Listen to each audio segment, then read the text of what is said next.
بسم الله الرحمن الرحيم. السلام علیکم محترم ناظرین۔ مصر کا ایک امیر بزنس مین تھا۔ اس کی عمر 50 سال کے لگ بھگ تھی کہ ایک دن اس کو دل میں تکلیف کا احساس ہوا، اور جب اس نے قاہرہ کے سب سے بڑے ہسپتال میں اپنا علاج کرایا تو انہوں نے معذرت کرتے ہوئے اسے یورپ جانے کا کہا۔ یورپ میں تمام ٹیسٹ مکمل کرنے کے بعد وہاں کے ڈاکٹروں نے اسے بتایا کہ تم صرف چند دن کے مہمان ہو، کیونکہ تمہارا دل کام کرنا چھوڑ رہا ہے۔ وہ شخص بائی پاس کروا کر مصر واپس آ گیا اور اپنی زندگی کے باقی دن گن گن کر گزارنے لگا۔ ایک دن وہ ایک دکان سے گوشت خرید رہا تھا جب اس نے دیکھا کہ ایک عورت کسائی کے پھینکے ہوئے چربی کے ٹکڑوں کو جمع کر رہی ہے۔ اس شخص نے عورت سے پوچھا، تم اسے کیوں جمع کر رہی ہو؟ عورت نے جواب دیا کہ گھر میں بچے گوشت کھانے کی ضد کر رہے تھے، کیونکہ میرا شوہر مر چکا ہے اور کمانے کا کوئی ذریعہ بھی نہیں ہے، اس لیے میں نے بچوں کی ضد کی بدولت مجبور ہو کر یہ قدم اٹھایا ہے۔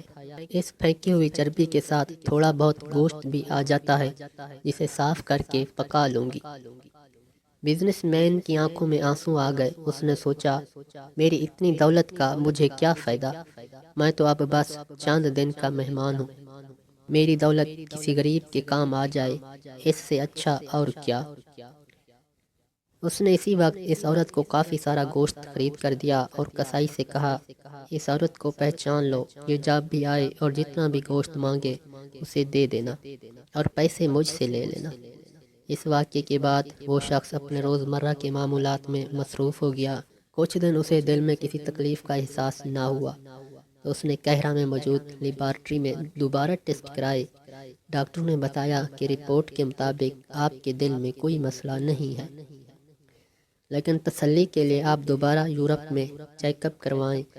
وہ شخص دوبارہ یورپ گیا اور وہاں ٹیسٹ کرائے۔ رپورٹس کے مطابق اس کے دل میں کوئی خرابی ذرے سے تھی ہی نہیں۔ ڈاکٹر حیران رہ گئے اور اس سے پوچھا کہ آپ نے ایسا کیا کھایا کہ آپ کی بیماری جڑ سے ختم ہو گئی؟ اسے وہ گوشت والی بیوہ یاد آئی اور اس نے مسکرا کر کہا، علاج وہاں سے ہوا جس پر تم یقین نہیں رکھتے۔